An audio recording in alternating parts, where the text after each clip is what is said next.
been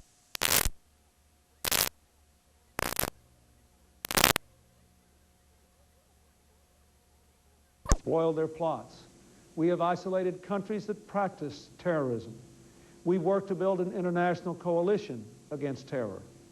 But there have been and will be times when law enforcement and diplomatic tools are simply not enough, when our very national security is challenged, and when we must take extraordinary steps to protect the safety of our citizens.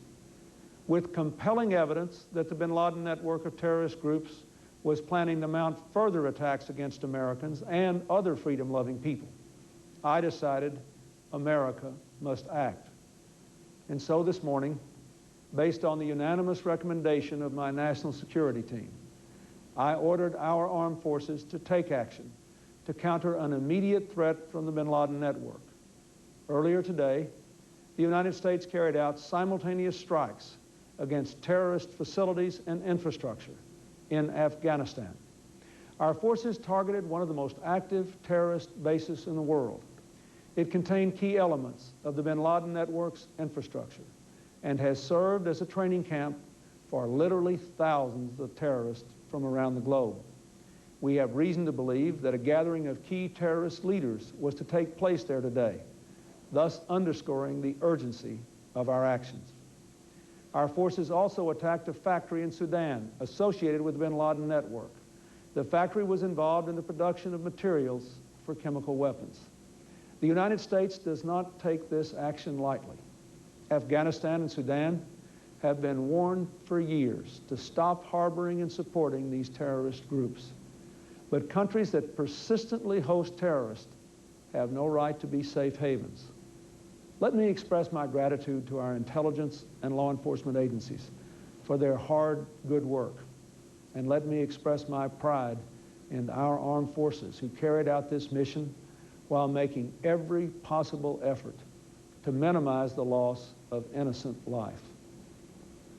I want you to understand, I want the world to understand that our actions today were not aimed against Islam, the faith of hundreds of millions of good, peace-loving people all around the world, including the United States. No religion condones the murder of innocent men, women, and children. But our actions were aimed at fanatics and killers who wrap murder in the cloak of righteousness, and in so doing, profane the great religion in whose name they claim to act. My fellow Americans, our battle against terrorism did not begin with the bombing of our embassies in Africa, nor will it end with today's strike. It will require strength, courage, and endurance. We will not yield to this threat. We will meet it no matter how long it may take. This will be a long, ongoing struggle between freedom and fanaticism, between the rule of law and terrorism. We must be prepared to do all that we can for as long as we must. America is and will remain a target of terrorists precisely because we are leaders, because we act to advance peace, democracy, and basic human values, because we're the most open society on earth, and because, as we have shown yet again, we take an uncompromising stand against terrorism. But of this, I am also sure. The risks from inaction to America and the world would be far greater than action. For that would embolden our enemies, leaving their ability and their willingness to strike us intact. In this case, we knew before our attack that these groups already had planned further actions against us and others. I want to reiterate, the United States wants peace, not conflict. We want to lift lives around the world, not take them. We have worked for peace in Bosnia, in Northern Ireland, in Haiti, in the Middle East, and elsewhere. But in this day, no campaign for peace can succeed without a determination to fight terrorism. Let our actions today send this message loud and clear. There are no expendable American targets. There will be no sanctuary for terrorists. We will defend our people, our interests, and our values. We will help people of all faiths in all parts of the world who want to live free of fear and violence. We will persist, and we will prevail. Thank you. God bless you, and may God bless our country. Two extraordinary appearances by this president today to announce to the American people and the world military action taken by U.S. forces in the areas of Afghanistan and also the Sudan. The president fingered Osama bin Laden, the wealthy Saudi revolutionary. Mr. Clinton said that the bin Laden terrorist network was responsible for the bombings at the American embassies in Kenya and also in Tanzania. The president said, "Our target is terror. Our mission is clear, to strike at targets funded by bin Laden and his terrorist network." The president noted that 12 Americans and nearly 300 Kenyans and Tanzanians were killed in the two bombings, more than 5,000 people wounded. And very, very sensitively, the president referred to Islam. At one point he said, with some emotion, "Our actions were not aimed against Islam." Very emphatically, Mr. Clinton went on to say our actions were aimed at fanatics and killers. He said this is a struggle between freedom and fanaticism, and as you just heard him say, there are no expendable American targets, unquote. Over at the Pentagon, our military affairs correspondent Jamie McIntyre has an update with some more information. Jamie? Well, Bernie, you heard President Clinton say that this war is just starting. It's going to be a long battle, and because of that, the Pentagon has been unusually reticent in revealing any details of the military action that took place, these two strikes. But CNN has pieced together from various sources the following scenario. Apparently, according to our sources, this attack was launched from U.S. ships, U.S. Navy ships in both the Red Sea and the Arabian Sea. 2 Navy ships in the Red Sea, 4 surface ships in the Arabian Sea, plus 1 submarine, launched between all of them somewhere between 75 and 100 cruise missiles at the targets in Afghanistan and in Sudan. The reason for the selection of the cruise missile, which has a long range and a powerful 1,000-pound warhead, was twofold. One, to keep the operation a complete secret. Using these pilotless missiles, the U.S. did not have to put any troops on alert or make any moves that would signal impending military action. And secondly, to minimize the risk to U.S. pilots by not using manned aircraft, the United States was able to ensure that there would be no U.S. casualties in this operation. The cruise missiles are a very powerful and very accurate weapon. The latest ones use global positioning satellites to pinpoint targets. The footage that we saw from Sudanese television that showed the damage to the chemical plant, which is claimed by the Sudanese to be a pharmaceutical factory, this is typical of the kind of damage that can be wrought by cruise missiles. Eyewitnesses there said they saw about 5 cruise missiles going into the into this facility in Sudan, which was shown on Sudanese television.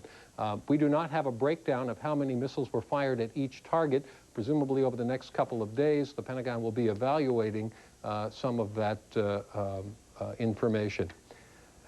Bernie?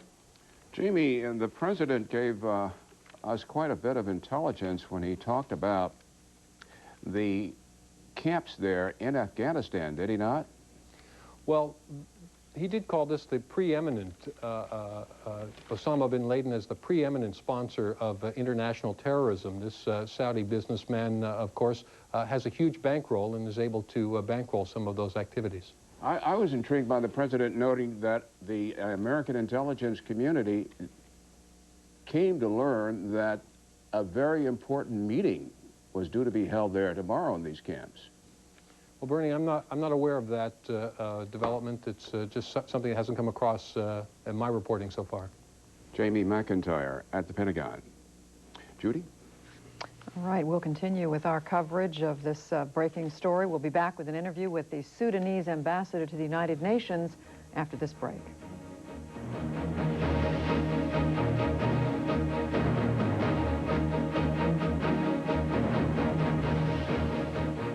The Presidential News Conference is brought to you by Ford, makers of vehicles that are built to last. Now with Ford Taurus, you don't have to choose between low APR financing or cash back, because now you can get both during the Ford Factory Authorized Clearance. For the first time ever, get low 0.9% APR financing and $750 cash back. It's the best deal ever on today's Taurus. Hey, it's like having your cake and eating it too. Just try not to get any icing on the nice seats. Hurry, the Ford Factory Authorized Clearance ends soon at your local Ford dealer.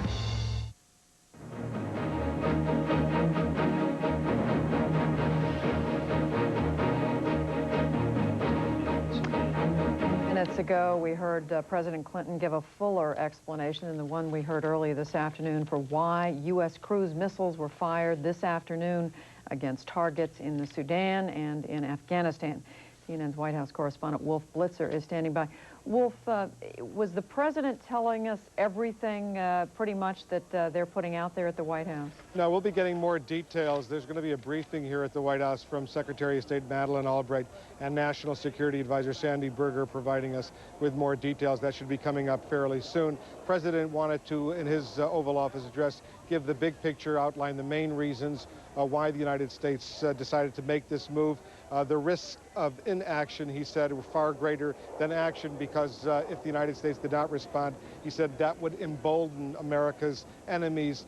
He also suggested that this bin Laden group was planning more actions against U.S. targets around the world. That's why the United States began to move. I thought it was interesting, Judy, that he specifically pointed out that this decision he made was the result of what he described as a unanimous recommendation from his national security advisors, including the generals over at the Pentagon, designed perhaps the only oblique reference, indirect reference to some of those accusations that have been coming from Senator Dan Coats and a handful of other critics that perhaps Mr. Clinton was simply trying to change the subject from the Monica Lewinsky investigation. Wolf, just how sensitive are the people around the president to those allegations? They're very sensitive, Judy. There's fierce anger that the United States, that the President Clinton, despite all of his problems resulting from Ken Starr's investigation, would risk U.S. troops, would risk U.S. military personnel, if you will, to engage in this kind of operation simply to change the subject. So there's a lot of anger here. One official saying about an hour or so ago, it makes my blood boil to hear this kind of talk from the president's critics. All right, Wolf Blitzer at the White House. Bernie? Al-Fatih Awa is Sudan's ambassador to the United Nations. He is in New York City. He joins us now. Mr. Ambassador, have you had any communications with the United States government? Me personally, I didn't have, but the United States government has communicated with our embassy in Washington. And strange enough that we learned from them that this was not directed to the government, not directed to the Sudanese people, but is directed against Osama bin Laden. I think the United States government has all the right to track Osama bin Laden. But what has Osama bin Laden got to do with a factory, for pharmaceutical factory for antibiotics, which is owned by a private businessman? And this factory was being financed before by the COMESA, which is the commercial East African and Southern African community. And that's really very strange. Go ahead. Mr. Ambassador, you disagree with the United States version, which holds that this factory that we're looking at pictures of it now was an alleged chemical weapons factory, and it was making precursors for use in nerve gas? I think these allegations for the simple, poor Sudanese people, it's a big joke, because this factory is situated in the middle of what they call industrial area. It's a simple, small industrial area. It's near a very important neighborhood.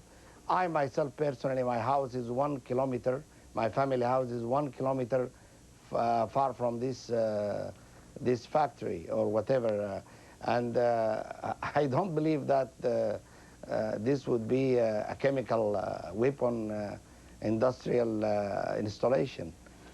You just raised an interesting point. You say your family's house is 1 kilometer from the factory we're just looking at. Have you talked with any of your family members or relatives since the attack? I tried to, because the first thing raised to my mind that I knew that some bombing happened that night for them, and I don't know what their safety. Until this moment, I don't know how are they. And really, as I said, my own personal house is 1 kilometer far from these alleged chemical weapons. How could it be situated in a residential area? And so your quote, if I heard you correctly, in response to what President Clinton said was going on at this factory, your response is, quote, it's a big joke? That's true. It's a big joke for all the Sudanese people, because they know well and good this factory. It's a factory which has been established 3 years ago or 4 years, and it was financed by some African financing, by the COMESA, or which used to be the PTA, the Preferential Trade Area. Mr. Ambassador, what's the next step here for your government? I think we are going to file a complaint to the Security Council, because as I listened to His Excellency the President Clinton's address, he mentioned Sudan that only it's because this is tracking Bin Laden for this installation. There are means to deal with these things within the international law. Even if you have allegations, you have to go and see it. We didn't receive any warning that we are doing this, or we didn't get anything from the United Nations that they want to search a certain facility or whatever. It's just suddenly cruise missiles hitting somewhere, alleging that it's a chemical weapon. Does Osama bin Laden have sanctuary in your country? Osama bin Laden entered Sudan in 1992 as a businessman, and he established a road construction company. 2 years ago, or exactly in May 1996, we kicked him out of the country just because the American government asked us to do that. And we kicked him out, and they say, we said, where do you want him to go? They said he can go anywhere. We informed them even beforehand that he wanted to go to Afghanistan. They said, we don't care, as long as he doesn't go to Somalia. And this, I'm revealing this now as true facts, which has been negotiations between my government and the American government at that time. Even his own properties in Sudan have been liquidated according to the American government's conditions to us. Okay, Mr. Ambassador, thanks for joining us on our live coverage of this breaking story. Thank you. Jeff, you have been listening to this. Indeed, I have, Bernie. I also want to mention just briefly that when the president alluded to the fact that they had information of a key meeting among terrorists for today, that may have been one way of saying, please don't think we did this in an effort to change the subject. There were military reasons. I also want to mention to our audience that at 6 p.m. Eastern Time, Sandy Berger, the National Security Advisor, and Secretary of State Madeleine Albright will be briefing at 6 p.m. in the White House briefing room. And that will be coming up, in fact, in just about a minute and a half. We want briefly to go to Khartoum and talk to the Sudanese Information Minister, Ghazi Salah ad-Din. Can you hear me, Mr. Minister? Yes, I can hear you. Can you actually see the effects of this airstrike from where you are right now? Yes, actually the pictures are being shown now in the on the Sudanese TV. And there's the huge rubble and the flames, as I told you just now, rising up. Because we only have a few seconds, I want to ask you about the American assertion that Sudan remains a key base for terrorist operations. Have there been any concrete steps your government has taken to try to convince the United States that their perception about your government is false? Well, we have been through dialogue with the United States government. Of course, we, up to this moment, have diplomatic representation in the two countries, even though the American embassy staff are not in Khartoum anymore. But through the embassies and through emissaries and envoys, we maintain this dialogue for some time.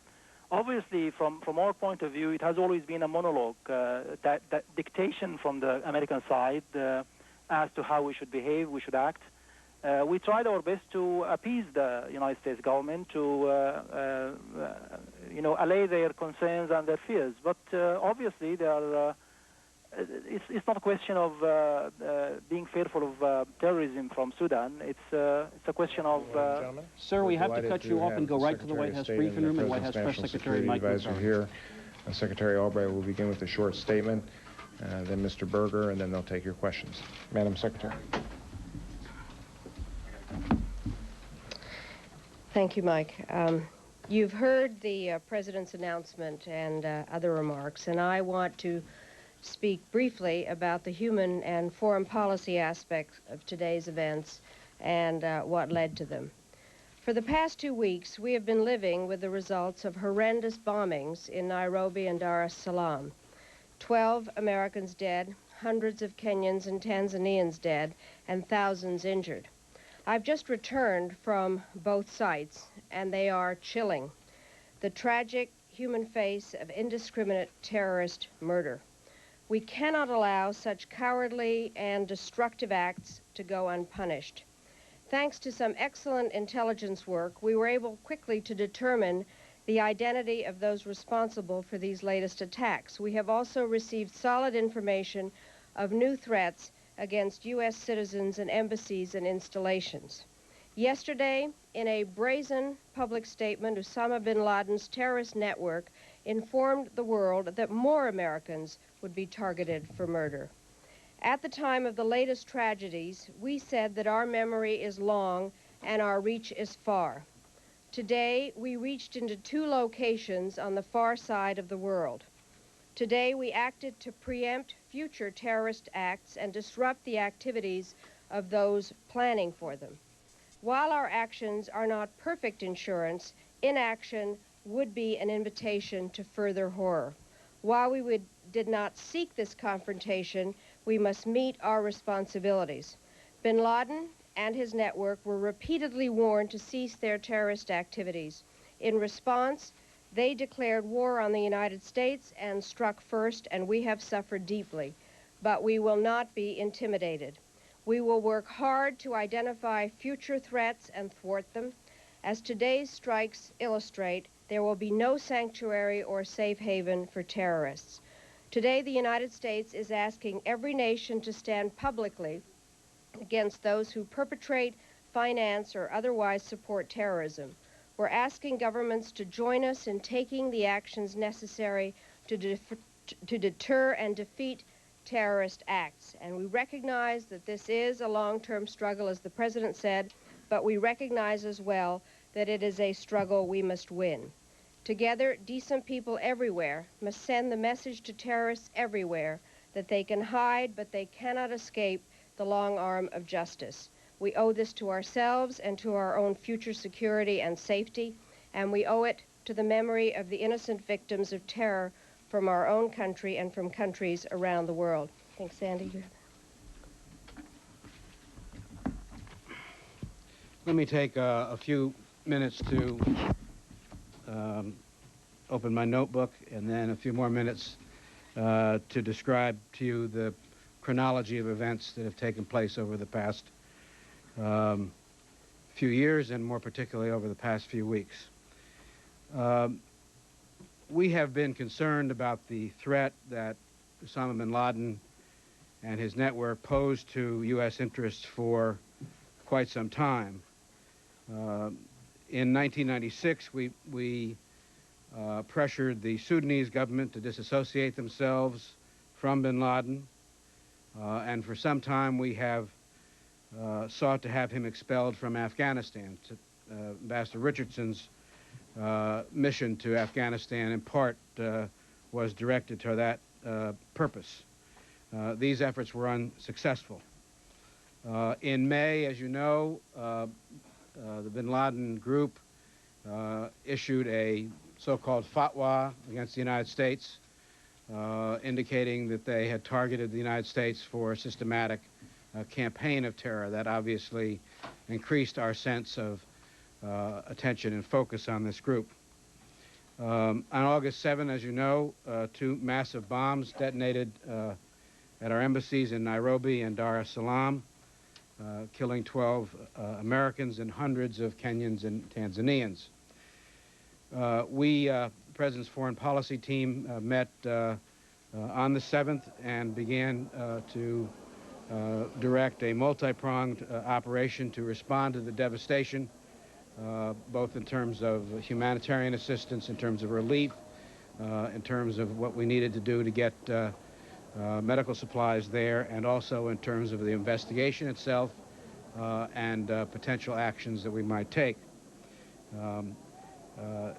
over the course of that weekend, I spoke to the President quite a number of times, updating him on the progress of these efforts. From quite early on in the investigation, the intelligence community began to receive substantial amounts of credible information from many sources and many methods, indicating that the Osama bin Laden group of terrorist organizations was responsible for the bombing. And that information culminated in the last few days in the conclusion reached by the intelligence community that we have high confidence that these bombings were planned, financed, and carried out by the organization bin Laden leads. We have not ruled out that others share responsibility, however, and we are looking into every possibility. Soon, as this information began to gather, with consultation with the Secretary of State, I asked the Secretary of Defense, the Chairman of the Joint Chiefs of Staff, and the Director of Central Intelligence to form a small group to begin planning the various options that might exist in terms of dealing with the bin Laden network, which planning began soon after the incident on the 7th.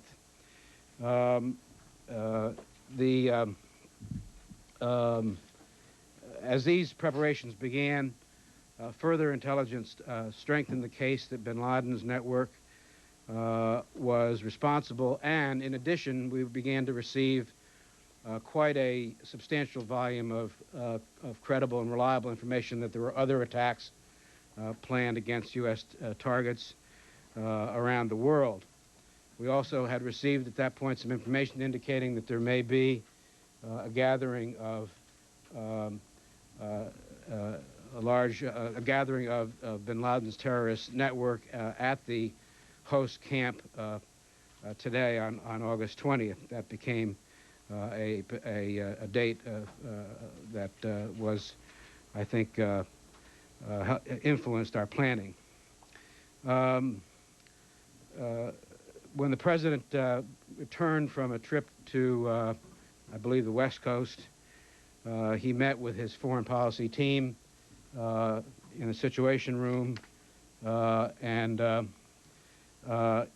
then later that day we had a small meeting in his office at which the plans for this operation were laid out to the President by both the intelligence community and by Chairman Shelton and by the Secretary of Defense. This was, I believe, Wednesday. Last Friday, exactly a week after the bombings, Director Tenet, I think, had reached a judgment about responsibility, as I read, and we met again with the President. The President, at that point, Chairman Shelton and Secretary Cohn had a military plan to present in more detail. The President approved it in principle, essentially told the Secretary of Defense and the Chairman to go ahead with the operational steps.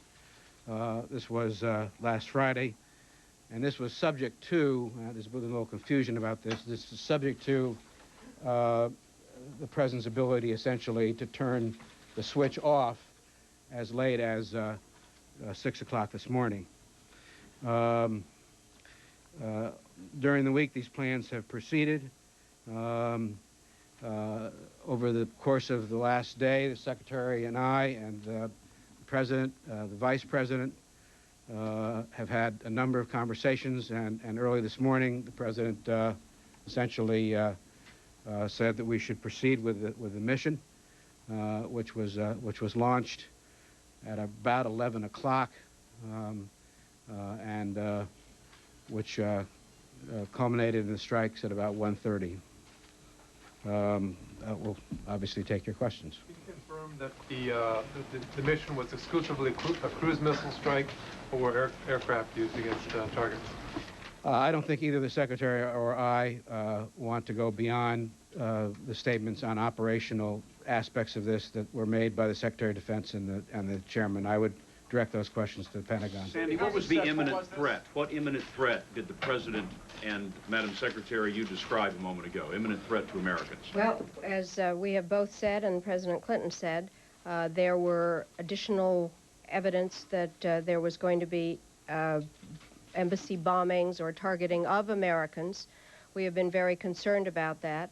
The statements made by the Osama bin Laden organization has basically declared war on Americans and has made very clear that these are all Americans anywhere. And we decided that it was very important to try to do everything we could to forestall any further threats. Yeah. Let me add one thing. We had very specific information about very specific threats with respect to very specific targets. You will have noted over the past week that we have closed certain embassies, we have drawn other embassies down, we have taken other measures to protect American citizens abroad, so that in addition to the general expressed intention of this organization to perpetrate terrorist incidents against the United States, there was very specific information and very reliable information. What do you mean by imminent, Sandy? What do you mean by imminent? Were there days away from a terrorist strike on American interests? I think that it was certainly prudent for us to make that judgment. What was the success today, and what were the casualties? Today, we don't yet have all the results. I think that the issue here is a very simple one. We targeted these camps, which is part of Osama bin Laden's infrastructure, and the way that their terrorist organization trains. And in Sudan, a pharmaceutical company that produces precursors for the possibilities of chemical weapons. And given the very specific threats that were addressed at us, and the fact that there had been 2 bombings that were so deadly and devastating, we believed that the best course of action here was to take this opportunity when we heard about the gathering at this place to take this action at this time. Can I still know how many casualties it caused? And what was the... Well, let me say 2 things. First of all, with respect to the so-called pharmaceutical factory in Khartoum, which we know with great certainty produces essentially the penultimate chemical to manufacture VX nerve gas. You may have seen already on television photographs which indicate that plant has been severely damaged. We will not know, obviously, with respect to the terrorist training camps in Host for some time, but this is an extensive network of training camps. This is perhaps the largest terrorist training camp in the world, and the extent to which we can disrupt it, destroy it, and send a very important message at the same time. Obviously, we think that's advantageous. Sandy, did you kill bin Laden? Is bin Laden dead? Do you know? We have no idea where bin Laden's whereabouts or whether he was in the camp at this time. Our intent was to target an infrastructure related to bin Laden and his groups, an infrastructure of equipment, of people, of munitions, of training facilities, and we believe, and that was our target, and we will know after some period of time. I also think it is very important to repeat a point that the President made, is that this is a long-term battle, that we are engaged with fighting against a group of people who are determined to disrupt the way of life that our society and others want to follow, and that we believe that this has been a very successful operation, but it is a part of a long-term battle against terrorism, the terrorists who have in fact declared war on us. Helen, can I also... Did you do any warning of these governments? Can I go back to your one part of your last question, which is casualties. With respect to the targets in Sudan, which was a factory in an industrial area. The president was very insistent upon trying to do that in a way that minimized the chance of innocent civilian casualties. We have some reason to believe that that is not a plant that is in production in the evening hours. As I say, it is in an industrial area. One can never know for sure in a situation like this, but we took every precaution that we could. The other target I think we consider a military target. That is the terrorist training facility in Khost. We don't know how many people were there. We have some prior reason to believe that there may have been a gathering there today of some of bin Laden's organizations, but we can't determine for sure what that is.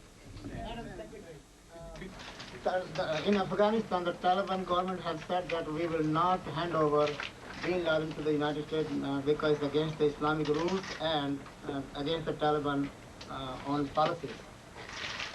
I believe that it is international policy, and should be, that no country should harbor terrorists. Those are the international rules, and any country of whatever religion that harbors terrorists opens itself up to the problems that have now been faced by Afghanistan and Sudan. And I think that it is essential that it is understood that this is a worldwide effort. I have been on the telephone a great part of the afternoon talking to other world leaders about what we have done. They are very supportive of our efforts. They have also made quite clear that they generally are supportive of a worldwide effort against terrorism, and making it clear that countries, whatever religion they are, this is not a religious issue. This is not some form of political expression. This is harboring terrorists who have killed and maimed thousands of people at this point. You are also going against the nations who are harboring terrorism, also giving haven to the terrorists. And once they give terrorists haven for the terrorists, and also then again they try to cut the deal with the U.S. Well, I would say that no country should consider itself safe haven for terrorists. John? Sandy, you said that the president could turn the key off essentially on the military strike up till 6 a.m. this morning. Can you describe did you have a conversation with him, or did the Pentagon? There were conversations through the night on a number of pieces of this. I know the president talked to the vice president last night. I think there was never a question after the initial approval a week ago not never a question, but I think the president was convinced this was the right thing to do. But obviously intelligence kept coming in day by day, and were we to have received something that would have suggested an adjustment, we were in a position to do that. You mean you were essentially waiting for today, laying in wait because you knew that this meeting was going to happen at the camp? Well, I think the fact that this meeting was taking place today was a factor. One very quick one. Why did the president feel it was important to come back to Washington, since he's obviously got the command facilities up there to deal with it if he has to? One of the things that was indispensable to this operation was secrecy. And I have to say I have some degree of collective pride on the part of my colleagues that we actually were able to once do that. Well, because it would be a little difficult. If General Shelton had showed up at Martha's Vineyard this morning, I suspect some of you might have been wondering what he was doing there, or Secretary Albright or myself. The way we felt, on the other hand, that the president had to say something before he left, to make a brief statement to explain why he was coming back. He wanted to come back, we spent about an hour talking to his advisors. He wanted to speak to the American people in a slightly more formal setting than the school in Edgartown or wherever you were this morning. And so the primary motivator here has been maintaining operational secrecy, and I must say this is the first operation that not only held until the fact, but actually it held 20 minutes after the fact. Could I just make one more point on that? I do believe that you all need to go back and look very carefully at what the president said and the seriousness of his speech, which is why it was very appropriate that it be done here in Washington, the Oval Office, because I think that we are embarked on a venture in which we have to deal over the long run with what is the very serious threat to our way of life at the end of this century and the next one. And by we are not going to take just ad hoc approach to this. This is a very serious battle. And we are taking it in that regard. And what I think is very important for the American people to understand is that there may, in fact, be retaliatory actions. We are very concerned about that. We have issued high threat warnings at our embassies. We are very concerned about what is going on internationally, which is why we are gathering international support and why the President believed the seriousness of the moment was one that required him to come back to Washington. Why is it, can I ask you a question? Why is it that 2 years after more than 2 years after the Khobar bombing, the issue was still not resolved? What's different this time where in a matter of a week you had the intelligence, definitive intelligence, and were able to move ahead? Does this say something about our ally Saudi Arabia, for example? What's the difference between this, the resolution of this, and the lack of resolution? Without getting into too much detail, I think in the case of, as I think various law enforcement and intelligence officials have said, in the case of Khobar, the trail goes down more than one path. I think that probably is an oxymoron, but in any case, we have a number of different theories and a number of information that leads in a number of different directions, and neither the intelligence community nor the law enforcement community has drawn a conclusion. In this case, I think most of the intelligence people I have talked to in the last week have indicated that they have never seen anything quite like this in the sense of the amount of information that mutually corroborated itself and pointed in this direction. Sandy, can you go into a little more detail on exactly what the convincing evidence or intelligence was here that pointed to Osama bin Laden beyond the statements he's made against the U.S.? No. I mean, I will let me rely upon, if I can find it, the statement that the agency has essentially pronounced. We have convincing information from a variety of reliable intelligence sources and methods that Osama bin Laden, with the help of his terrorist allies, is responsible for the devastating bombings on August 7 of the U.S. embassies in Nairobi, Kenya, and Dar es Salaam, Tanzania.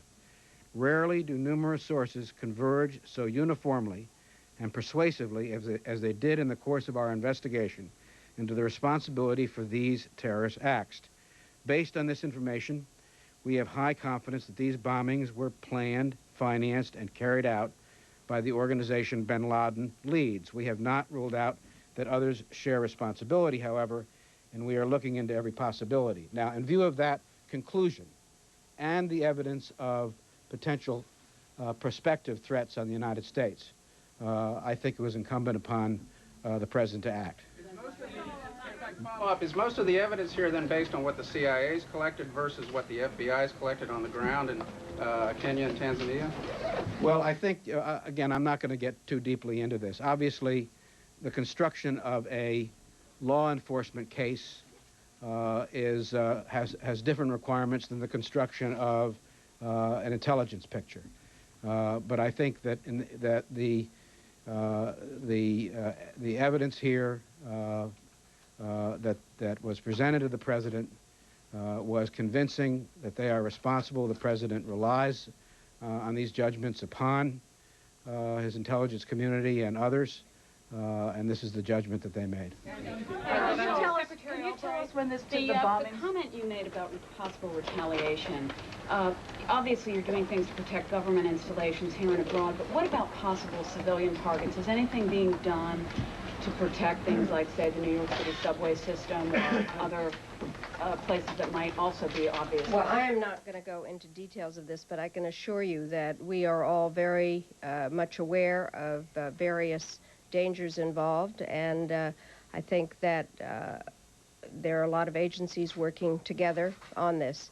But I think that the point here is that the American people have seen the devastation of Kenya and Tanzania on television. I can tell you from having seen it in person, it is a lot worse. It is like being in a war zone, and we are concerned about making sure that that we interrupt the possibilities of these kinds of things happening further. Are there any steps being taken to protect? Excuse me?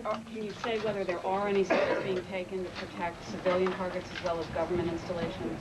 There are, yes. I'm not going to go into the details of it, but obviously we are doing everything we can to protect Americans everywhere. Where are our allies told of the bombing, before or after it took place? They were told after. Let me make very clear here. This was a threat to U.S. national interests. The United States will act unilaterally when we are doing something in the defense of our national interests, and this was done in self-defense. Let me clarify. Let me add one thing, though. There was prior consultation with the 4 congressional leaders. Berger, could you explain a little more fully the connection between that chemical plant and the Bin Laden network? Were they already supplying them with chemical agents, or was it just a... The so-called pharmaceutical plant is part of something in Sudan called the Military Industrial Complex. Dwight Eisenhower must be rolling in his grave. That is not a generic term, it is an enterprise. We know that bin Laden has been a substantial contributor to that enterprise. We know that bin Laden and his people have sought to obtain chemical weapons. We know that he has had a particularly close relationship with the government of Sudan. And therefore, when you put those things together, there clearly is a source that we were aware of. No question about what was, it may have been making other things, but no question that it was making this chemical that has a name too long for me to pronounce. He financed, in other words, the construction of it, or? He was a financial, early financial contributor to the Sudanese overall military enterprise of which this is a part. Mr. Berger, when you talked about a change in tactics, and then you also talked about the fact that this leadership meeting was a target, does this represent a change in policy, in U.S. policy, in targeting terrorist leaders? Would you actually go out in terms of assassination? Is that a possibility in the future? Well, I think that term doesn't pertain in this case. I think this was a military target, and I think in that situation, I think it is appropriate under Article 51 of the UN Charter for protecting the self-defense of the United States, under 1996 statute in Congress for us to try to disrupt and destroy those kinds of military terrorist targets. Was there any discussion in your deliberations on that point, on whether it was appropriate to fix this specifically for a day when there would be a large number of personnel there? And was the date fixed in that meeting you described on Friday? We don't know for sure. We had information which suggested that this might be the case, and that was a factor in our judgment about timing. Mr. Berger, a number of Republicans have spoken out. Thank you, Mike. A number of Republicans have spoken out in support of the president, but I heard 2 question motive. Is the president aware of this, and what is his reaction?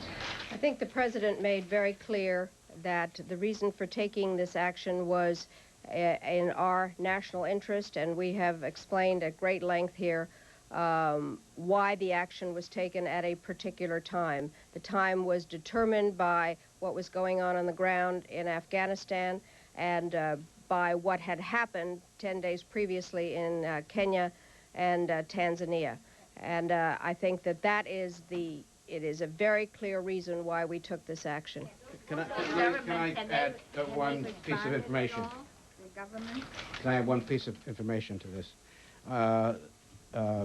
The FBI has issued an alert to all local law enforcement officials about the heightened degree of concern that they ought to manifest in their work. And is there any indication that this organization has some sort of network, or whatever you want to call it, set up within this country which could carry out retaliatory acts against the United States and against American citizens? We will take every measure that we can to prevent that from taking place. I'm not going to discuss the nature of what we know about this operation because, as the Secretary has indicated, this is a long-term enterprise in which we are engaged. I think we need to make one thing clear. It is very likely that something would have happened if we had not done this. It was clearly, we had a great deal of indications that there were going to be additional American targets, either by citizens at our embassies, etc. So this is our way of making very clear that we will not be intimidated and that when our national interests are threatened, that we will respond unilaterally. Sandy, Yeah. excuse me. Let me say, obviously, if we had specific information about a threat in the United States, we would share that with local communities. Your question went to capability, not to threat. You spoke to the congressional leaders. When were they notified first? I spoke to Senator Lott and Speaker Gingrich last evening. I was not able to reach Senator Daschle until today, and Congressman Gebhardt is somewhere between Marseille and Paris, and unavailable to talk on a secure phone. But I briefed his staff. Sandy, taking in consideration this attack was Let me also add, excuse me, I'm sorry. The President also spoke to, I think, the 3 of the 4 leaders not being able to reach Mr. Gebhardt on the plane down from Martha's Vineyard, and we'll be calling. The Secretary has been on the phone for hours talking to foreign leaders. The President is now on the phone talking to a number of foreign leaders. Taking in consideration that this attack was against a Muslim group in Sudan, facilities in Sudan and Pakistan, it would be of significance if you were shown solidarity from Muslim or Arab countries, whether you are allowed to fly from Muslim countries' territory or given permission to fly in the airspace. We are not going to go into any details of the military operation, but let me just say that among the various leaders that I have been speaking with today, some of them are Muslims, and I do not think that this should be seen as a religious issue. I have said previously that this is not any kind of political expression or religious choice. This is murder. And the United States was acting in self-defense, and we will continue to do so when we feel that our national interests and our citizens are threatened. Let me add just one other thing. I think it's important to note what the President said in his speech. He addressed this very specifically, really on more than one occasion, expressed his deep respect and regard for the hundreds of millions of people who are of the Islamic faith around the world, and indicated that he did not believe that murder is an expression of the highest calling of Islam. Okay, thank you. The meeting that was disrupted, the meeting in Afghanistan today, was that to have been a planning session, or was it a planning session against those specific U.S. targets you're so concerned about? Well, what I said, let me be clear what I said here, and that is that we had information that there would be a gathering today at this location of a number of groups associated with the bin Laden network. That was a factor in our thinking, but so was, perhaps in an even more compelling way, the fact that we had this threat information that there would be further attacks on United States facilities in the near future. Were they doing something today to put those plans into operation? Was that one of the reasons for the urgency? This was to be a gathering of organizations and individuals associated with bin Laden's terrorist operation. Let me say nothing more than that. The choice of today delay the military action at all? Thank you. Thank you very much. Listening to U.S. Secretary of State Madeleine Albright and U.S. National Security Advisor Sandy Berger in a wide-ranging news conference over the last half hour or so, in which they've attempted to explain why the U.S. chose to move today to send cruise missiles to hit targets in the Sudan and in Afghanistan. Among other things, the Secretary of State said it was very likely that something would have happened to U.S. interests, to U.S. individuals, if we hadn't done this. She said that the Saudi-born businessman Osama bin Laden, who has financed a large terrorist network for the last several years, she said, in effect, he has declared war on the United States, but she said, we will not be intimidated. She said there will be no sanctuary or safe haven for terrorists, and she said that the United States will act unilaterally when our interests are threatened. I will just add that Sandy Berger, the President's National Security Advisor, said that this was a mission that was planned 1 week ago last Friday, and what happened today was simply an extension of that. Now let's go to CNN's Lou Dobb and the Moneyline News Hour with Lou in New York. This is CNN.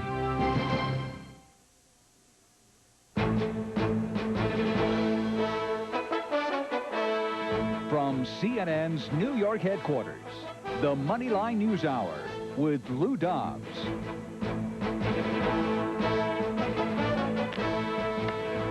Good evening. President Clinton today made his second major address to the nation this week, this time not in a role as a humiliated leader, but as a nation's commander-in-chief. U.S. forces today bombed terrorist bases in Afghanistan and the Sudan, striking back at what Mr. Clinton called the twisted mentality of terrorism. Tonight I'll be talking about the implications of this military strike against terrorism with former Secretary of State Henry Kissinger. These attacks came less than 2 weeks after the deadly embassy bombings in East Africa and in the midst of the worst political crisis of Mr. Clinton's career. That crisis continued to unfold today. Monica Lewinsky returned for follow-up testimony before the grand jury in federal court. We begin tonight with a startling assault on global terrorism and President Clinton's statement to the nation. At 1:30 p.m. Eastern Time today, the United States used cruise missiles to launch simultaneous strikes against terrorist centers in both Afghanistan and Sudan. Those missiles were fired from ships in the Red Sea and the Arabian Sea. The target in the Sudan, a nation a quarter the size of the United States, was a suspected chemical weapons factory. More than 2,000 miles away in Afghanistan, U.S. forces targeted 6 sites at an alleged terrorist training camp located in a remote area less than a mile from the Pakistani border. Both the camps and the factory are believed to be affiliated with the exiled Saudi millionaire Osama bin Laden. Bin Laden is a key suspect behind the East African bombings and countless other acts of terrorism directed at the West. Wolf Blitzer is at the White House now, where President Clinton finished addressing the nation this afternoon shortly after 5:30. Wolf? Lou, President Clinton said he acted after receiving a unanimous recommendation from all of his national security advisors that the United States had an opportunity to disrupt the terrorist activities of the Osama bin Laden group. Mr. Clinton was forceful in making the case that if the U.S. had not acted now, the situation for U.S. interests and U.S. citizens around the world could quickly have gotten even worse. Our target was terror. Our mission was clear: to strike at the network of radical groups affiliated with and funded by Osama bin Laden, perhaps the preeminent organizer and financier of international terrorism in the world today. Mr. Clinton said a group of other terrorists associated with Osama bin Laden was beginning a meeting in Afghanistan at one of the bases that was struck today by those cruise missiles, those sea-launched cruise missiles. It was an opportunity, U.S. officials say, for the United States to at least at a minimum disrupt the activities of the bin Laden group, although no full bomb damage assessment will be available until the days ahead, especially because the U.S. struck it when it was already dark in Afghanistan and the Sudan. The National Security Advisor, Sandy Berger, only a few moments ago told reporters that the U.S. had good intelligence that if the indicating that the United States had to strike now to prevent further terrorist actions against American citizens.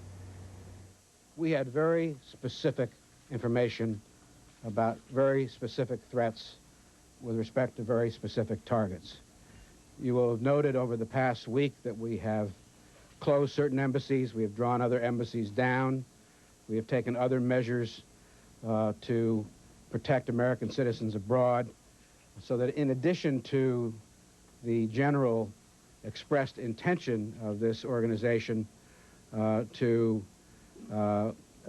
perpetrate terrorist incidents against the United States. There was very specific information and very reliable information. Mr. Berger and other officials publicly refused to say what that intelligence information amounted to, what U.S. targets were under threat, but CNN has learned that the U.S. Embassy in Albania had been targeted, according to U.S. intelligence sources, by Osama bin Laden's group, and that's the reason why in recent days that U.S. Embassy has virtually been shut down, with U.S. Navy SEALs deployed to help secure that building. Lou? Wolf Sandy Berger, the President's security advisor, also spoke with some pride of the fact that this operation today was carried out in great controlled secrecy in the command structure, and in fact, the word did not move out, and that at the choice of the President until 20 minutes and after the actual strike. This is really unusual in itself, where not even the news media had any kind of guidance before the President spoke to the nation. We had no indication whatsoever. It was a total secret, a total blackout, although Sandy Berger did tell us that last night the Republican leadership in the U.S. House of Representatives and the Senate, Trent Lott in the Senate, Newt Gingrich, the House Speaker, were informed, as well as Senator Tom Daschle this morning, the Senate Democratic leader, the minority leader. They were unable to brief Dick Gephardt, the House Democratic leader, the minority leader, because he was in France, and he said they could not get a secure telephone line in order to brief him. But there was quick support expressed by Senate Majority Leader Trent Lott and the House Speaker Newt Gingrich.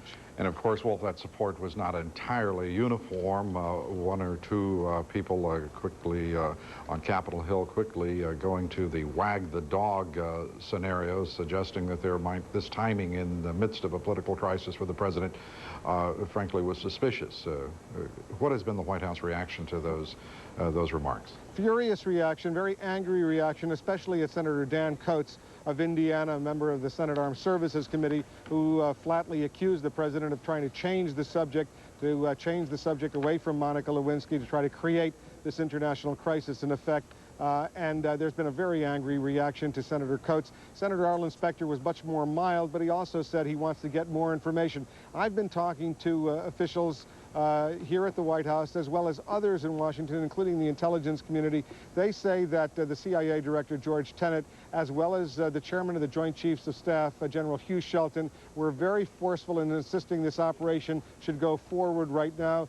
They concluded that this was a rare opportunity that the United States had to disrupt Osama bin Laden's groups, and they would not have participated in this operation and risked U.S. military forces, intelligence assets, in order simply to manipulate public opinion or change the subject. They're very forceful here at the White House, especially, that this was designed to secure, achieve greater security for U.S. Interests around the world, and it had nothing to do with Mr. Clinton's problems involving Monica Lewinsky.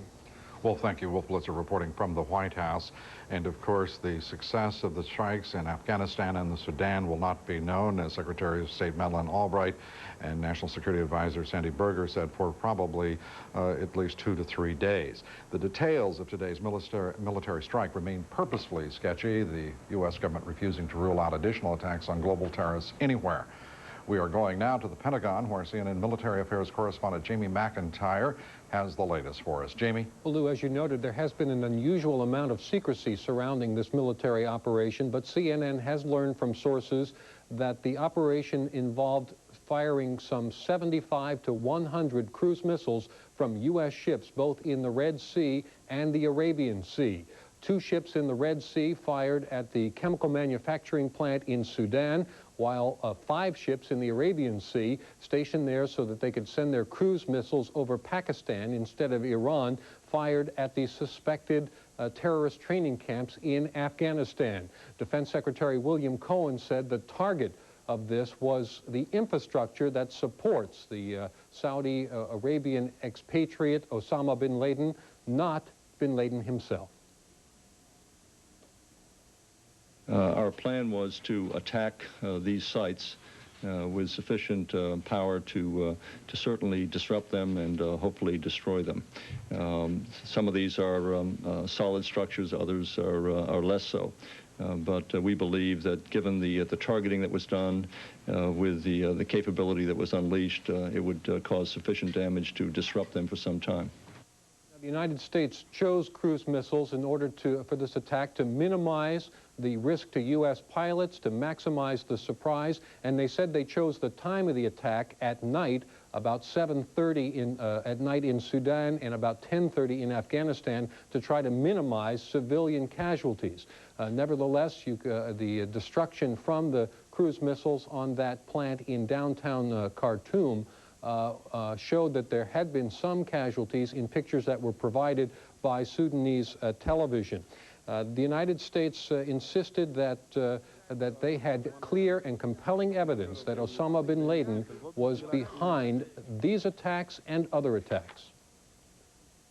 Osama bin Laden's network of terrorists was involved in the planning, the financing, and the execution of the attacks on U.S. embassies in Kenya and Tanzania. Attacks that killed over 300 people, including 12 Americans, and wounded thousands more. This is by no means the first time that bin Laden network has been connected to terrorist attacks. Bin Laden himself has admitted to attempting to kill American servicemen on their way to and serving in our humanitarian mission to Somalia in 1992. His supporters and followers have tried to assassinate the President of Egypt and even the Pope. The United States says that for now, or at least sources tell CNN that for now, this attack on what was described by one senior intelligence official as a terrorist university is over. That is, there are no plans for any immediate mop-up operation or follow-up attack. But clearly, the United States believes that this will be a war it will be fighting for some time. And the next thing they're bracing for is some kind of retaliation. One senior intelligence official told CNN that Osama bin Laden was planning to attack United States interests before today's strike. There's no reason to think he'll drop those plans. Lou? Jamie, thank you very much. Jamie, let me ask you this. There had been a coordinated strike in Afghanistan and the Sudan this afternoon, but as far as we know, no use of aircraft, only the mention of cruise missiles to this hour. That's correct. We have confirmed, in fact, that there were no manned or piloted aircraft used, only these unmanned cruise missiles fired from ships. And one of the main reasons for that is the secrecy that you cited. It's very difficult to launch a mission involving crews and support crews and refueling aircraft without word leaking out to the news media. If you want to keep complete secrecy, you can rely on using these cruise missiles, which only require orders to be transmitted over secure line and special targeting information. They can be fired with virtually no warning. Jamie, thank you. Jamie McIntyre reporting from the Pentagon. We're going to go now back to the White House, where with Wolf Blitzer is standing by National Security Advisor Sandy Berger. Wolf, if I may, could we just address the first issue with Mr. Berger, that is the situation with Osama bin Laden. Is there any indication as to whether or not he was targeted and struck in today's military strikes? All right, I'm going to have to relay that question, Lou, to Sandy Berger. Mr. Berger, thanks first of all for joining us with Lou Dobbs on the Moneyline News Hour. The question that Lou wanted to pose was Osama bin Laden. Was he specifically targeted today as a result of these U.S. cruise missile attacks? He was not specifically targeted. This was a large terrorist training facility, probably unquestionably one of the largest terrorist training facilities in the world, which he basically operates and controls. It was occupied, we believe, by associates of him and groups affiliated with him. We did not specifically target him. We targeted the camps, and hopefully we did some destruction to them. Did you have intelligence information or any information that Osama bin Laden may have been at one of those sites that was targeted in Afghanistan? We have no specific information that he was at that location, but we do believe that there were a number of people associated with him who were engaged in a common enterprise of terrorist activity who are at those camps. And very briefly, what do you say to those critics who are arguing that this may have been an effort on the part of President Clinton to divert attention from the Monica Lewinsky problems that he's facing? I say they're too cynical by half. No one plays politics with a matter such as this. This is a decision that was recommended unanimously to the President by the Chairman of the Joint Chiefs of Staff, the Secretary of Defense, the Secretary of State, the National Security Advisor, the Vice President. All of us agreed that had we not acted, we certainly would have been hit again. We had concrete information to that effect, that we could not simply continue to remain passive in the face of these threats, and that we had to strike back. Okay, National Security Advisor, thanks for joining us on the Moneyline News Hour with Lou Dobbs. And back to you, Lou. Well, thank you very much, Wolf Blitzer at the White House. Now, with perspective on today's dramatic military action, we are going to former Secretary of State Henry Kissinger, who joins us from his home in Kent, Connecticut. Professor, it is good to have you with us. May I ask you first just for your straightforward reaction to the President's decision and the military strikes today?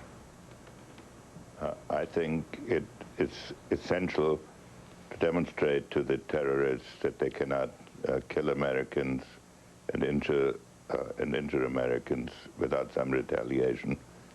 And it is important also to make clear that sanctuaries in other countries will not be respected. So for both of these reasons, I think it was a correct move. A correct move and a bold move, and one that was totally unexpected and held tightly secret.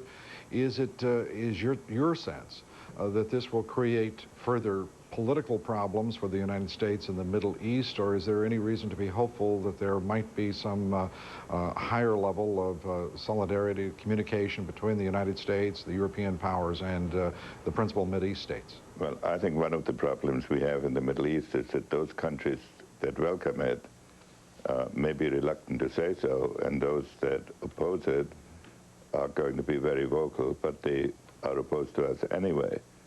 I think in terms of our overall position in the Middle East, it is helpful to show that the United States will defend its interests and, by implication, the interests of its friends. So from that point of view, I think it was a big success. Today, Senator Orrin Hatch counseled rather publicly the President to make this not one event or one strike against terrorism, but an ongoing campaign against global terrorism. What would be your counsel?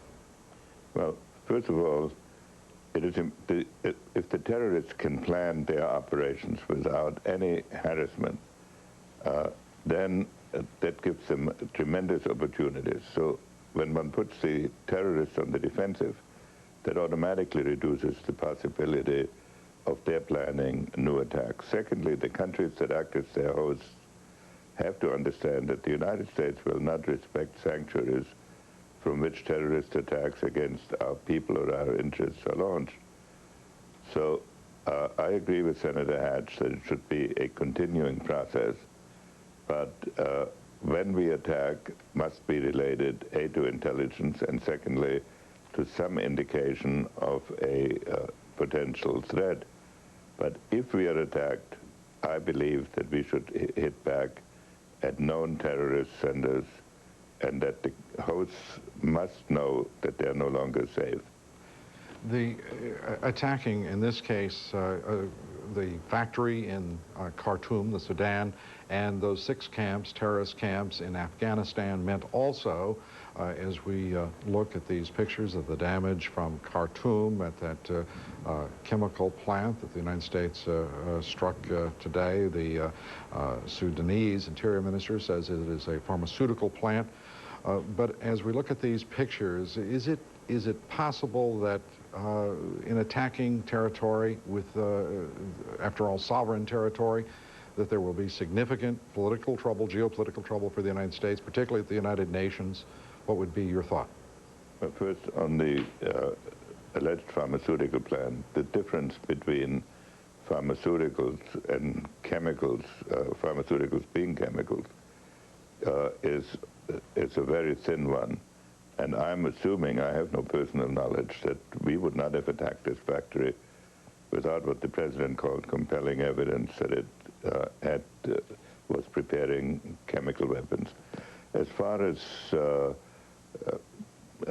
there may be some noise in the United Nations, but I think basically countries are relieved when they see that the United States is not paralyzed and that whatever our domestic problems, the United States will defend its interests, because the safety of so many countries around the world and so many people around the world depends on the United States. I think the fallout in terms of the United Nations we can handle, and we don't even need very strong nerves to do that. And finally, Professor, you served as Secretary of State during a difficult political period, a president in crisis. Many critics, when President Nixon raised U.S. forces to DEFCON 3, just short of the highest nuclear alert during the Yom Kippur War. What is your sense of this wag the dog criticism that has already been generated against President Clinton? Well, I felt for Sandy Berger on your previous segment, because when we went on alert,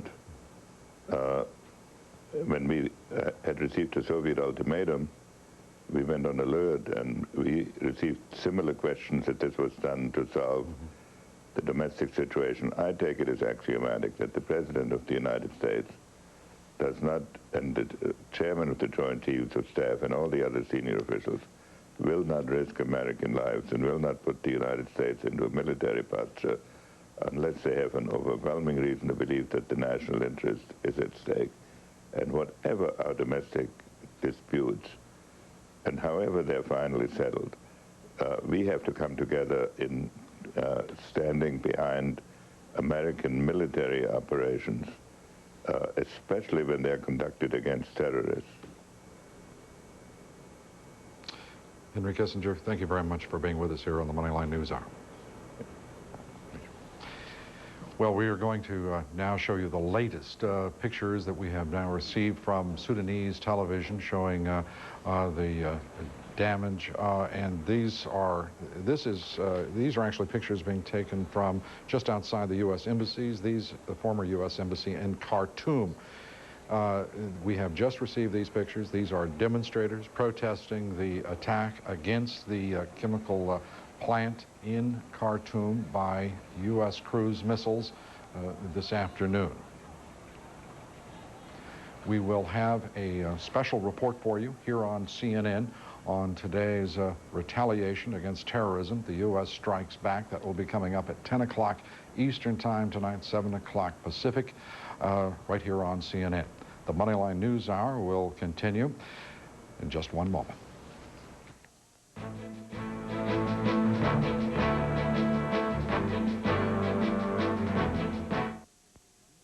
Moneyline is brought to you by the Archer Daniels Midland Company. ADM, supermarket to the world. For more than 50 years, I have reported on world leaders who came and went. I've seen governments crumble and watched as borders were redrawn. In all of this, what never seems to change is the people. We're all more alike than we are different.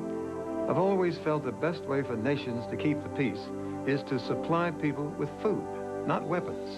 Back in the 1950s, President Eisenhower said, every gun that is made, every warship launched, every rocket fired signifies a theft from those who hunger and are not fed. Eisenhower was a true champion of change. As a world-leading processor of agricultural products, the Archer Daniels Midland Company also believes that the first step in saving the world is feeding it. ADM continues to invest in new technologies and new production facilities to help meet global food demands. In a world where change is the only constant, you can count on ADM to make some changes for the better. We started out a pretty small business, but it sure wasn't small to us. We needed help, financial help. That's just what we got from the people at American Express Small Business Services. We got equipment financing for bigger stoves and faster computers, a line of credit to keep our cash flow flowing, plus the buying power to help our business grow. 1-800-SUCCESS was the best call we ever made. Like my father says, you can do anything you set your mind to, but you can't do it alone. He's right. Hey, Black, move a check! Get him! Black, put a body on it! Put a body on Lubacek! Don't let him through! You gotta stop him. Hey, you gotta block him now! Go get Lubacek! Somebody stop Lubacek! Stop Lubacek! Stop Lubacek! Stop Lubacek! I just have one question first. What? Are you sure we have a good dental plan? Yeah, we get Delta! That's good. No one protects you like Delta Dental. America's #1 group dental plan. Issued a worldwide travel caution to Americans living and traveling abroad. The State Department warning urges Americans to avoid, quote, large crowds and other situations in which anti-American sentiments may be expressed, end quote. Embassy operations in Somalia, Sudan, the Republic of Congo, and Guinea-Bissau have been suspended. Ralph Begleiter joins me now from Washington and has the latest for us. Ralph? Lou, the reason for that worldwide travel caution that you just outlined is that the U.S. Secretary of State and other U.S. officials believe there may very well be further retaliation for the attacks conducted by the United States today in Sudan and Afghanistan. U.S. officials at this point indicate they have no sign of a concrete threat or a specific threat anywhere, which explains why the travel caution is no more specific than it is. It does not suggest that Americans not travel. It only suggests that if they do travel, they do so carefully and that they be aware of their surroundings, particularly in areas where they might expect the possibility of terrorism. Secretary of State Albright and National Security Advisor Sandy Berger at the White House both indicated that U.S. officials are working hard right now to gain support for the U.S. attacks in Afghanistan and Sudan, among many other nations. President Clinton is said to be working the phones to reach other international leaders, and so is the U.S. Secretary of State. Today, the United States is asking every nation to stand publicly against those who perpetrate, finance, or otherwise support terrorism. We're asking governments to join us in taking the actions necessary to deter and defeat terrorist acts. Those are the kinds of words you hear from U.S. officials after most terrorist attacks, and the United States has been doing this since about the early 1980s when President Reagan issued the first really strong words against terrorism targeted at the United States. The U.S. National Security Advisor, Sandy Berger, tried to indicate clearly the reason for the attack on the pharmaceutical plant in Sudan when he said that that plant, the U.S. officials believe, has produced the penultimate chemical, the next-to-last chemical used to make VX nerve gas, which could be used as a weapon. Lou? Ralph, thank you. Ralph Begleiter reporting from Washington. Well, we will continue with the Moneyline News Hour, and when we do, I'll be talking with the Afghani Taliban spokesman in the United States, Nabiullah Sadrin. We'll be talking about today's events, those strikes against bases in his country, and the Taliban's refusal to turn over Osama bin Laden next here on the News Hour. Stay with us.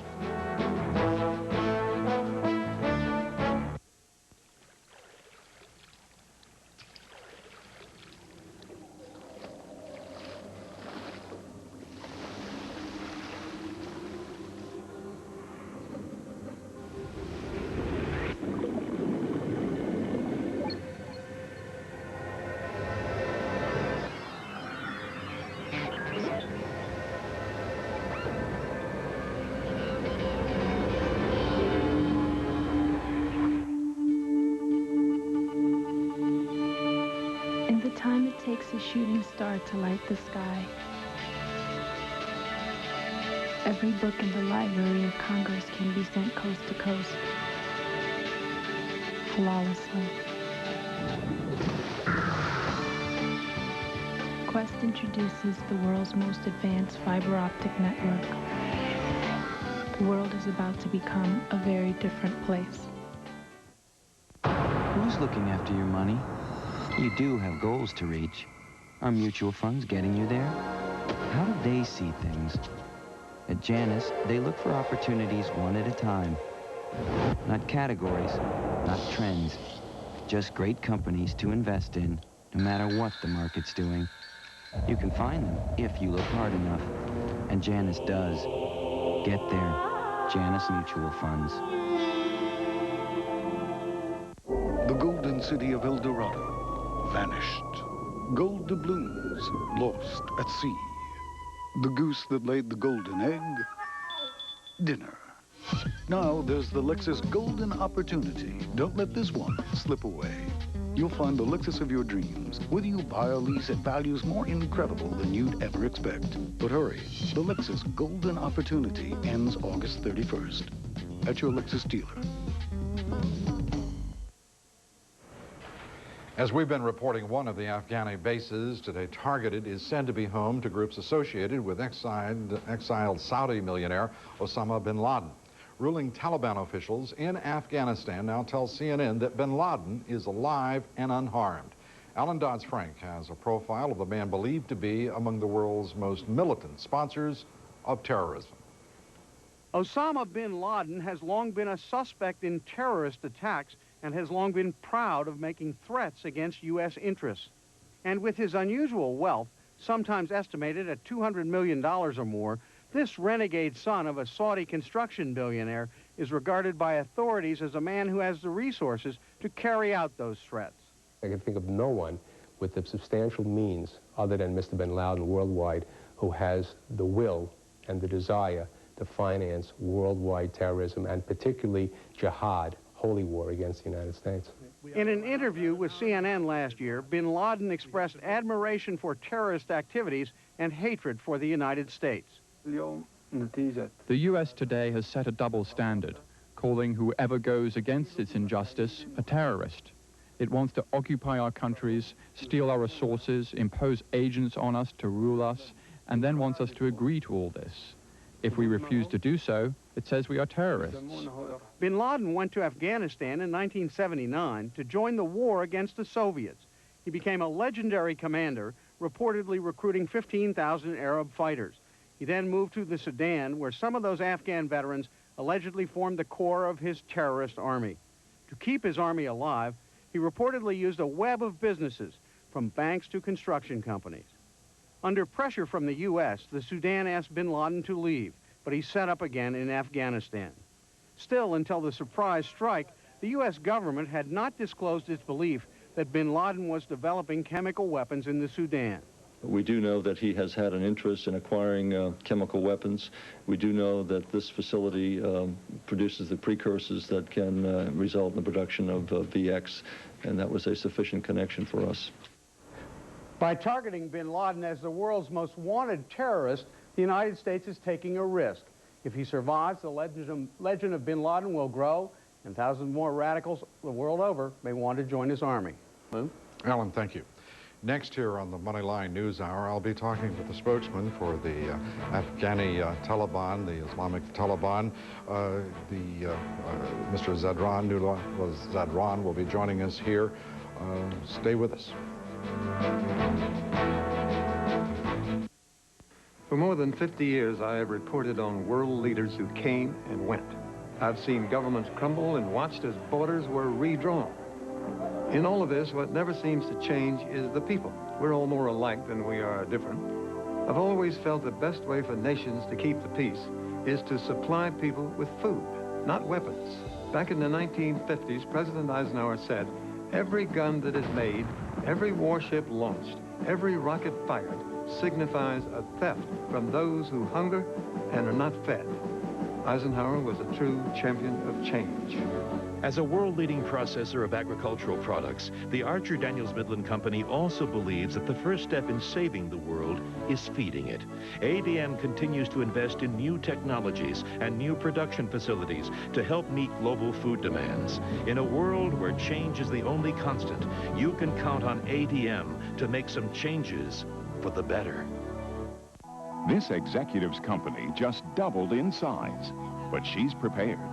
Because scalability and flexibility are the foundation of Alltel's information technology solutions. Alltel, always more than you thought. Birds use color to attract other birds. Fish use color to attract other fish.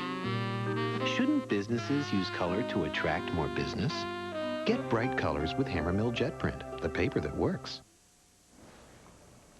Well, the president made his announcement this afternoon of the 2 strikes against terrorist bases in in Afghanistan and the chemical factory, the pharmaceutical factory in Khartoum, Sudan. John King covering the president as he made that dramatic announcement this afternoon. John King joins me now from Martha's Vineyard. John?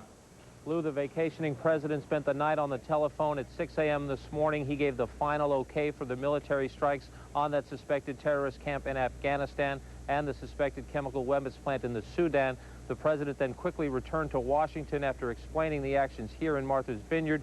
In the Capitol, already his motives being questioned by some, several Republicans suggesting that perhaps this was a diversion, that the timing was no coincidence. This the day, of course, Monica Lewinsky making a return appearance before the federal grand jury investigating her relationship with the president. The administration reacted angrily to such suggestions. The Secretary of Defense, Bill Cohen, the sole Republican in the Clinton cabinet, saying that one reason and one reason alone for the timing today, he says the United States had evidence that these groups planned additional attacks against Americans. Most Republicans quickly did come to the president's defense on the question of timing, including the House Speaker Newt Gingrich. He said he was briefed in advance and that he thought the United States was doing exactly the right thing. Lou? John, thank you. John King reporting from Martha's Vineyard. Joining me now here in our New York newsroom is Nurullah Zadran. He is spokesman for the Afghanistan Islamic Taliban, and thank you for joining us. These strikes today against terrorist bases in Afghanistan, your reaction? Well, obviously, I mean, we condemn the act with the strongest possible term, and we believe that it was totally unjustified. And we also believe that it went against all the norm and principle of the international law. And we believe that the United States of America have always held the view that no one, by that I mean no one, individual, group, or the government should take laws into their own hand. And especially when we hear that the United States, then it sets a terrible example for the rest of the world. A terrible example. The Clinton administration, and both through the words of the President of the United States, the Secretary of State, and the National Security Advisor today, said there will be no sanctuary for terrorists anywhere in the world. Is the Taliban at this point, as it has been to this point, unwilling to turn over Osama bin Laden? Is there any basis by which you might do that now? Well, we agree with them. I mean, when they say terrorists, but one will have to ask them this, that what proof do you have? Sufficient proof, apparently, for this administration to launch attacks against 6 bases in your country and against a chemical or pharmaceutical factory in the Sudan today. Intelligence, information, as the Secretary of State described it. Is there any basis by which you would be willing to consider turning over Osama bin Laden? Well, we have always, been discussing with a number of news reporters, and we have always had certain contacts with the American officials, and we have indicated to them that we are perfectly willing, once you provide us with hard evidence and prove to us that indeed, directly or indirectly, the gentleman is linked to terrorists, and we are ready to sit down with you. At this point, Secretary of State Albright had said that your refusal to turn over bin Laden was your statement as to an offer, an in-treaty, if you would, to join the community of nations. And as you're not recognized by the United Nations, you being the Islamic Taliban, what will be your course now? I believe these two issues are not connected. We have, for our freedom, we had given well over 1.5 million people, and the Afghan people have the right for that. So we certainly cannot really connect the two issues. But as far as Mr. bin Laden is concerned, as I have indicated to you, that we are willing, and we were, even if as of yesterday, I believe we had an excellent contact with the number 2 men in the Islamic Emirate of Afghanistan, who have indicated that if there are hard evidence and presented to us, we are certainly willing to sit down with you and discuss this matter with you. May I ask this? Bill Richardson, the United Nations ambassador, the U.S. ambassador to the United Nations, visited your country, achieved a great deal. The opposition forces, your organization in Kabul, the ability to sit down and talk about a number of issues in Pakistan. At this point, so much looks so hopeful. Why would you want to give sanctuary to a man that not only the United States, but indeed the Saudi government and much of the rest of the world has declared a terrorist? Well, there is one other thing that we must clear that up, and that is that we did not invite Mr. bin Laden. The Islamic Emirate of Afghanistan did not invite Mr. bin Laden into Afghanistan. Mr. bin Laden has been there for almost now well over 10, 15 years. And at time he appeared to be one of the best freedom fighter against then the Soviet Union. So now we have said that quite openly that he is a guest, but with certain conditions. I believe that some time ago he had made some threatening statements, and we have indicated to Mr. bin Laden quite clearly that no political or military threat of any nature would be tolerated from the soil of Afghanistan. But bin Laden just yesterday announced that his organization would wage war on American interests worldwide. Do you have any proof of that? Well, if you reject the U.S. Statements, I mean, what would constitute proof to you? Well, anything. If they could give us any kind of written or Did you say, Nurullah, then categorically then that the Islamic Taliban would immediately turn him over if you were given hard evidence that he was in fact sponsoring terrorism, specifically that most recently in East Africa? What I'm saying is this, that everybody, even a criminal, is entitled to a due process of law. We must have anyone who have committed anything, we must give him that option, that opportunity, the due process. And after that, I believe it would be quite clear. Are you willing to begin that process with the U.S. government right now? Anytime, provided they present us with any kind of evidence, hard evidence, we are ready this very moment. Nurullah Sadat, thank you very much for being with us. Thank you very much, sir. Thank you. Today's attack was also based in part on information provided by Mohammed Sadiq Odeh. Odeh is a suspect in the Kenyan bombing. He was captured in Pakistan while trying to win entry into Afghanistan. Odeh told Pakistani officials he was involved in the embassy bombings and was affiliated with Osama bin Laden. Journalist Khasra Naji is in Pakistan and joins me now by phone from Islamabad. Khasra? Yes, Lou. From inside Afghanistan, early reactions from the Taliban who've given sanctuary to Osama bin Laden are angry and defiant in a sense. And early indications are, in fact, that the man may have escaped unhurt. Mullah Muhammad Omar, the spiritual leader of the Taliban, is reported to have strongly condemned the U.S. bombings, and from speaking from Kandahar, the southern Afghan city of Kandahar, where he is based, he spoke to an Afghan news agency, and he said that Osama bin Laden had in fact been moved to a safe place before the bombings, and that he was unhurt. Mullah Omar, who's the top leader of the Taliban, also said that the U.S. bombings were not aimed at Osama bin Laden, rather they were directed at Afghan people, and they showed enmity towards the people of Afghanistan. And he defiantly added that the Taliban would never hand over bin Laden. He says, "We will protect him with our blood at any cost," is reported to have said. So it's a defiant reaction from him, the top leader of the Taliban. The attacks came at about 10 o'clock local time in the evening, when most of Afghanistan, controlled by the Taliban, is under curfew. It is now I think it's about 4:30 in the morning local time in Afghanistan, and I think it's too early to get any good indication of the extent of the damage to the base, and what has actually happened.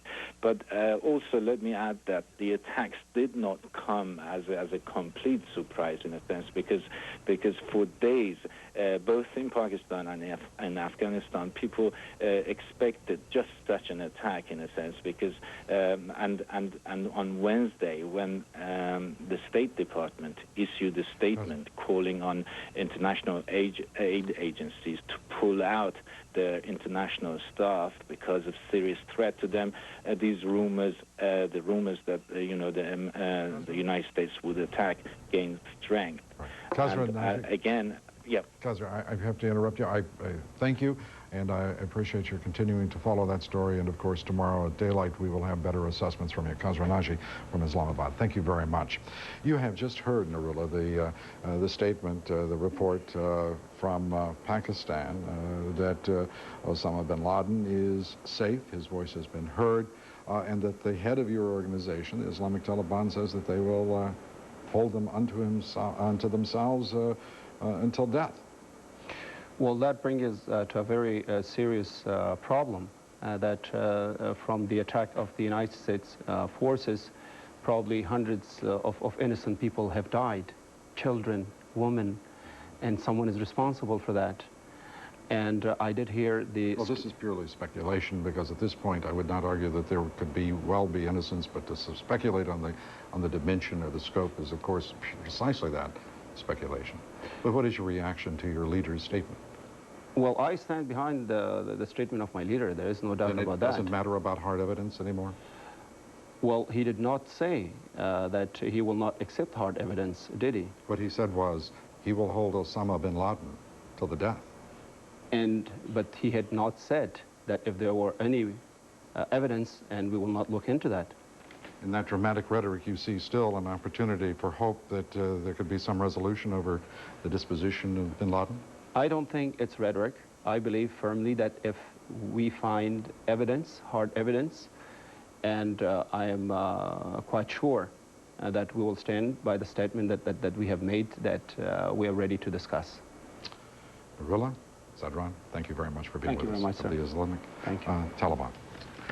The News Hour will continue in just one moment.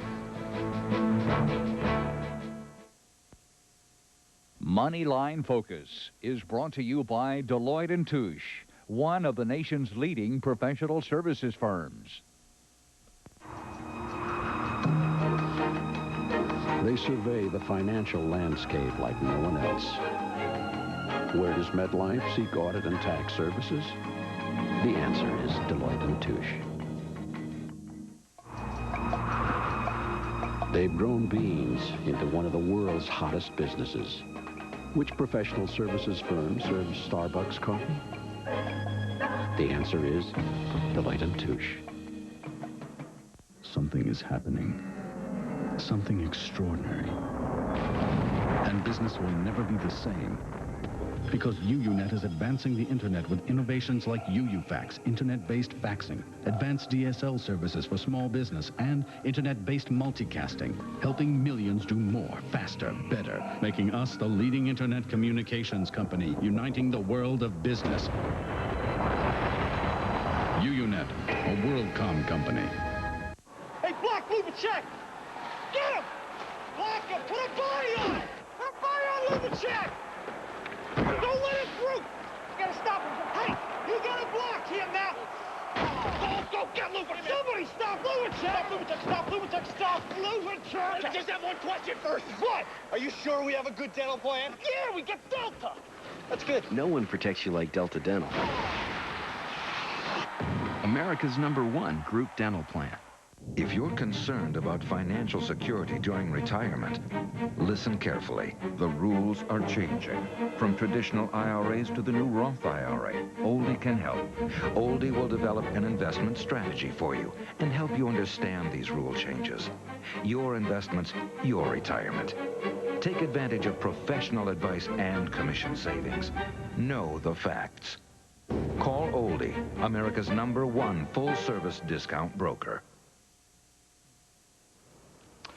The State Department's annual report on global terrorism listed both the Sudan and Afghanistan as refuges for international terrorist groups.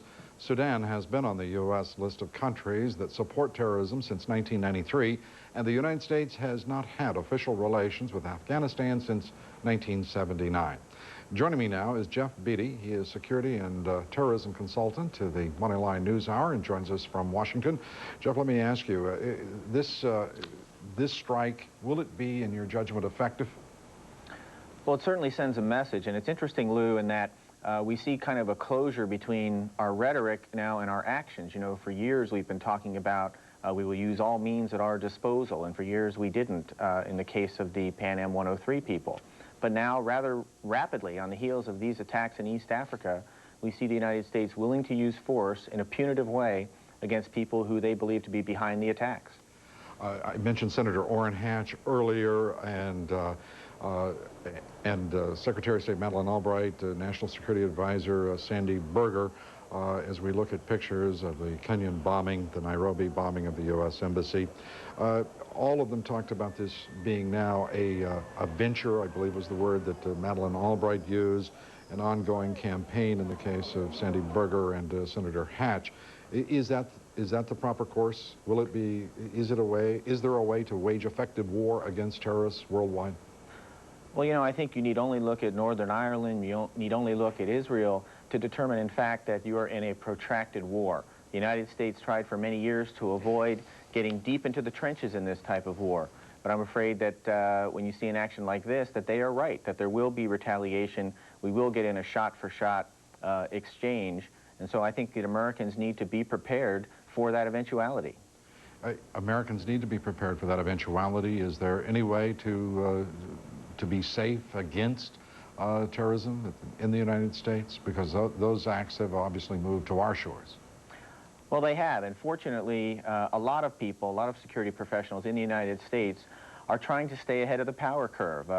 Law enforcement departments around the country, the FBI, there's a big effort there. Thus far, knock on wood, they've been generally successful. They will tell you that they're not where they want to be yet. Public safety is also very much a public function. Americans need to be alert in public places, just as they need to be overseas for things like unattended packages, etc. So the public needs to be involved, and they also need to be willing to have a zero-tolerance approach, be willing to call in with information if, in fact, we're going to remain relatively safe. The President went to great lengths today, Jeff, to be certain that he focused upon the organization of Osama bin Laden and not the Islamic peoples, principally of the Middle East. Is there a way to effectively do that, or will there be simply a solidarity rise up, as there has so often in the past, amongst the more vocal representatives in the Middle East? Lou, there is a way to do that to a certain extent. We're not dealing with a total monolith here. There are moderates in all camps, and there are radicals in all camps. I think the important thing is to try to appeal to the moderates, both religious leaders and state leaders. States like Sudan and others need to realize that there is a price to pay, and the United States is now finally going to call home the bill if they, in fact, harbor or sponsor terrorists. Okay, Jeff Beatty, thank you very much for being with us. You're welcome. And Moneyline will continue in just a moment.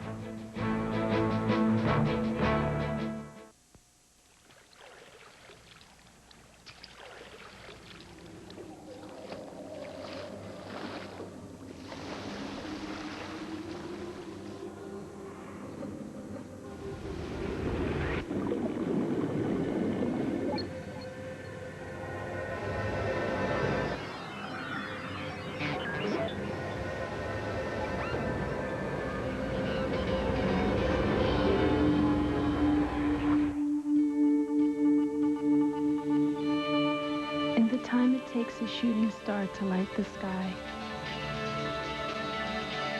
Every book in the Library of Congress can be sent coast to coast, flawlessly. Qwest introduces the world's most advanced fiber optic network. The world is about to become a very different place. The golden city of El Dorado vanished. Gold doubloons lost at sea. The goose that laid the golden egg, dinner. Now there's the Lexus golden opportunity. Don't let this one slip away. You'll find the Lexus of your dreams, whether you buy or lease at values more incredible than you'd ever expect. But hurry, the Lexus golden opportunity ends August 31st. at your Lexus dealer. Because there is a man in Chicago planning his retirement this year. Because there is a family in Boston who hopes to send their kids to college someday. Because there is a doctor in New York looking forward to the day she will open her own clinic. Because the dreams of every investor continue to change in a complex world, so too have we. Which is why at Morgan Stanley Dean Witter, we measure success one investor at a time. That great new printer you bought has a part missing. The paper. Get Hammermill Laser Print, the paper that works. Well, the dramatic military action today overshadowed the White House scandal as Monica Lewinsky returned to the grand jury. Bob Franken has the report. How things can suddenly change in Washington. 5 hours after she arrived to great fanfare for her second appearance before the grand jury, Monica Lewinsky slipped out virtually unnoticed, upstaged by the president's announcement of military action against terrorist bases. While President Clinton spoke of national security, Lewinsky talked to the grand jury about her sexual relationship with the president. It is our expectation that